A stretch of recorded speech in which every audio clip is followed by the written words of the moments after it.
внатрешно-политичката нестабилност и агресивните миграции го притиснаа доаѓањето на странските инвестиции во Македонија. Игра значајна улога во економскиот раст, а според Светската банка, според нето остварувањата сме најслаби во регионот. Треба ли промена на стратегијата? Во тема на денот Сузана Фиранска-Стоевска разговара со Јован Деспотовски, директор на ТИРС. Добро вечер. Добро вечер, Мениче. Со оглед на фактот дека странските инвестиции се мотор на економијата и имаат голем придонес и во бруто домашниот производ и во растот на самата економија, се секогаш жишка тема. Дали да речеме има доволен број на странски инвестиции, дали тие странски инвестиции се добра додадена вредност во економијата? Добро вечер и добро дојдовте за Јован Деспотовски, првиот човек на технолошко-индустријските развојни зони во Македонија. Добро вечер и благодарам за поканата. На почетокот би сакала само да слушнам каква е структурата на странските инвестиции, односно да стартуваме од трендот на инвестициите кои што ги имаме во државата. Трендот на инвестициите е позитивен. Јас само ќе споменам дека во изминативе 3 години веќе имаме вкупен обем на постигнати договори од над 1 милијарда евра. Или за споредба за гледачите, значи ако во периодот од 2006 до 2016 имавме некаде околу 650 милиони евра вкупено инвестиции, зборам сега само за зоните, во мојното сме некаде на околу 2 милијарди. Така што трендот расте и тоа не расте стабилно, него расте со зборуваме за оваа година, бидејќи со оглед на фактот дека минатата година Светска банка ни даде забелешка дека сме послаби, односно најслаби во регионот, имаше 13 за прика 7, мислам дека Црнагора, ние бевме долу, нели? За разлика. Тоа е како процент од БДП, значи за да бидеме прецизни. Забелешката се однесе на 2022 година, иако ќе потсетам дека минатата година согласно сите податоци, вклучително и на Евростат, државата имаше рекордно ниво на 750 милиони евра. Тоа е не само зоните, него вкупно како динамика. Инаку по глава на жител заостануваме зад Србија, меѓутоа сме секако подобри од сите останати. Само ќе потсетам дека во случајот на Црна Гора и на Албанија имавме проекти во тие држави кои се поврзани со концесии, каде што да секако обемот е доста поголем. Кај нас зборуваме претежно за инвестиции кои се поврзани со производствената дејност. Колку Македонија заработува од овие странски инвестиции со оглед на фактот дека и доста даваме како субвенции? И тука имаме добри бројки. Јас само ќе направам споредба дека годинава очекуваме некаде околу 70 милиони евра нето прилив на средства во буџетот. Споредно со минатата година? Споредно со минатата година беше некаде околу 40 или 45, некаде пред 5 години нивото беше околу 10.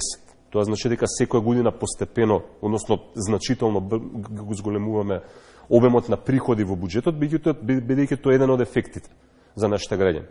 Ефектот за нашите граѓани се изголемените плати, секако, изголемениот број на работни места, така што од аспект на ефектите се повторно зборам само за зоните, имаме позитивни тренди. Сака се кажете дека помалку даваме, многу повеќе профит остварува државата. Минатата година е повторно зборам само за зоните, бидејќи грото од странските инвестиции се лоцирани тука, ако на секој денар исплатен од државата кон компаниите, државата приходувала некаде околу 4,5 денара. Каква е структурата на странските инвестиции? Да речеме во текот на оваа година, која е таа инвестиција што има поголема додадена вредност? Па можам да кажам дека она што го поставивме како цел после пандемијата, тоа е малку да направиме диверзифицирање, односно промена на структурата, бидејќи барем во зоните во голем дел зависимо од автомобилската индустрија, тоа не е добро, пандемијата покажа дека не е добро. Во, да кажеме, двете најголеми гринфилд инвестиции во историјата на државата, кои што ги подпишавме оваа и минатата година, тоа се германскиот Гересхаймер и италијанскиот Јагео, се дејности кои што не се поврзани со автомобилската индустрија, така што структурата на самата економска активност во зоните се менува. Она што е интересно дека пред некој определен временски период, мислам дека пред 10 дена више, имаше еден апел од Стопанската комора, дека има една политичка нестабилност во државата што ги руши бизнисите од една страна, од друга страна има проблеми со кадровскиот потенцијал, бидејќи имаме доста масивна миграција од земјава и невработеноста е поприлично намалена, па голем дел од луѓето нели се го најдаа своето работно место во овие фабрики што се отвараат. Дали треба да се направи една промена на плановите, една промена на стратегијата со која што се привлекуваат странските инвестиции?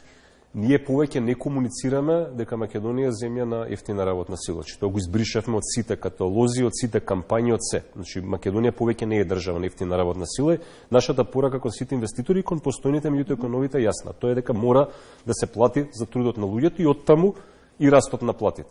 Ако допред неколку години просечната плата во рамки на зоните, подсетувам, тука има компании кои што користат доста поддршка од државата, била подпросечната во државата, од пред 2 години тој тренд е поинако. Сега имаме просечна плата во рамки на зоните која што за 10 на 15% повисока. Колкава е платата просечната во зоните? Оваа година мислам дека ќе стигнеме нето блиску до 40.000 денари. Зборувам во просек. Тоа значи дека секако кај одредени компании ја плати доста повисоко. Колку тогаш субвенционирањето е подобра и појака карика во убедувањето на тие странски инвестиции наспроти недостатокот на кадар што го имаме во државата? Недостатокот на кадар се појавува генерално во економијата, тоа е факт, меѓутоа ако ме прашувате дали е тоа фактор кој што ги обесхрабрува инвестициите, се уште не е. Јас ќе давам пример дека минатата недела објавивме нова странска инвестиција од Турција, 70 милиони евра, која што во своите планови има 1000 работни места. Каде ќе инвестираат тие? Ќе инвестираат во технолошко-индустријската развојна за Ново Скопје. Меѓутоа секако тука подразбира дека ќе опфаќаат работна сила која што ќе доаѓа делумно од североисточниот и источниот регион од државата. Сте понудила да речеме, се направила да речеме една храбра понуда, меѓутоа каде ќе најдете толку број на вработени да им понудите? Постојат тие работни места. Ја само ќе потсетам дека во моментот во зоните ангажирани се некаде околу 18.000 луѓе, што е, да речеме, 12.000 повеќе од ситуацијата која што наследивме пред 6 години. Меѓутоа, тоа е само 3 или 4% од вкупната работна сила во државата. Така што потенцијалот постои. Јас само ќе споменам дека имаме многу неискористени резерви во домашната економија, пред се во оние сектори кои се трудоинтензивни. Македонската економија мора да се менува. Еден од начините како да се менува е трудоинтензивните дејности постепено да замираат и да се остави простор на технологијата. Технологијата ангажира луѓе, меѓутоа и плаќа поголеми плати. Се полнате зоните со работна сила увезена од надвор? Не, се уште не.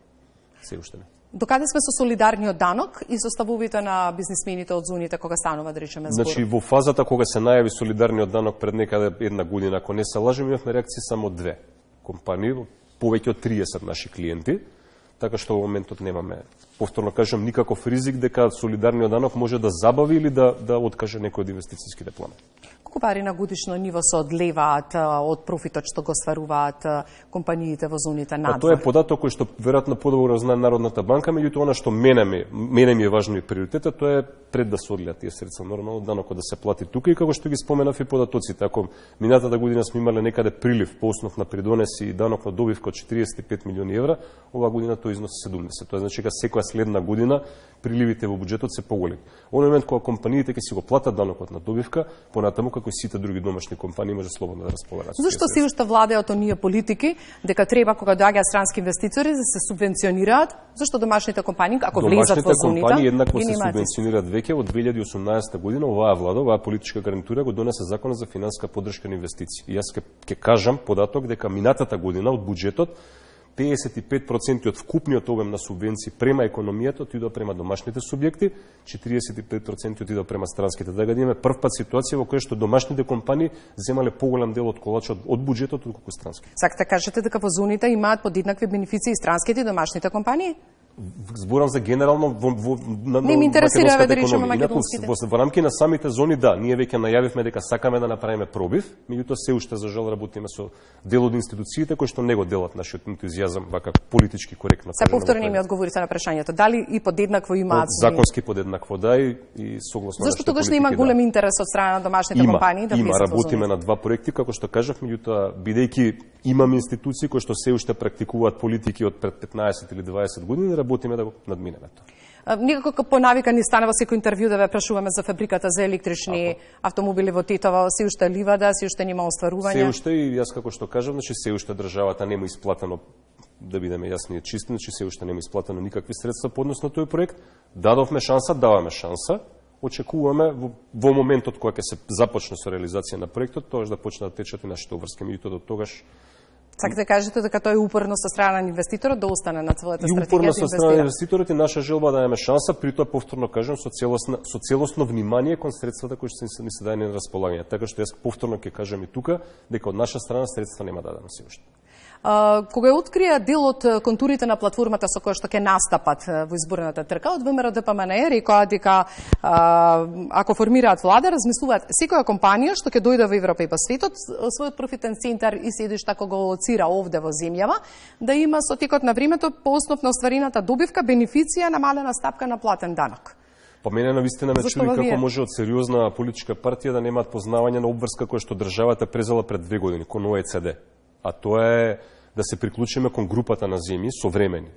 пазарна економија, кој што се договори дека глобално данокот на добивка ќе изнесува 15%. Во превод тоа подразбира дека ние можеме да дадеме 5% данок на добивка на компаниите, меѓутоа остатокот од 5 до 15 компанијата сега ќе мора да го плати во некој од своите матични држави. Сакате кажете дека вие Со други зборови, нашата нашата држава по идејата на ВМРО ДПМН треба да брцне во джебот, односно во буџетот на држави како Соединетите Американски држави или некоја членките на Европската унија, што мислам дека е многу погрешно. Ама вие сепак викате дека ние тоа врска од ОЕЦД и дека ќе мора да ја спроведеме во догледно време. Бивте против кандидат на Ковачевски.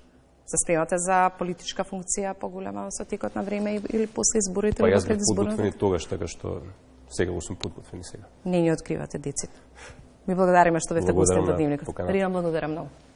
Ви благодарам на разговорот. Јас имам само уште едно прашање. Би сакала директорот да го прашам дали имаме некој добар глас од компаниите кои што веќе постојат во Македонија, па да донесат можеби и друга странска компанија. Па нашиот пристав во изминатиот период е компаниите кои што инвестирале или кои што инвестираат, да кажем, во изминативе неколку години да ги користиме како главни промотери кога правиме презентации.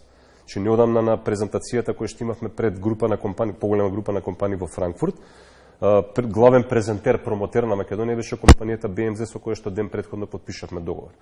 Пред една недела имавме пред 2 недели имавме презентација пред повеќе од 50 јапонски компании, каде што избравме компанијата Егео, тајванскиот инвеститор, кој што во име на тајванците зборуваше за какви се искуствата на таа компанија за инвестирање во државата, така што настојуваме помалку ние да зборуваме за себе, многу повеќе да зборуваат нашите клиенти за нас.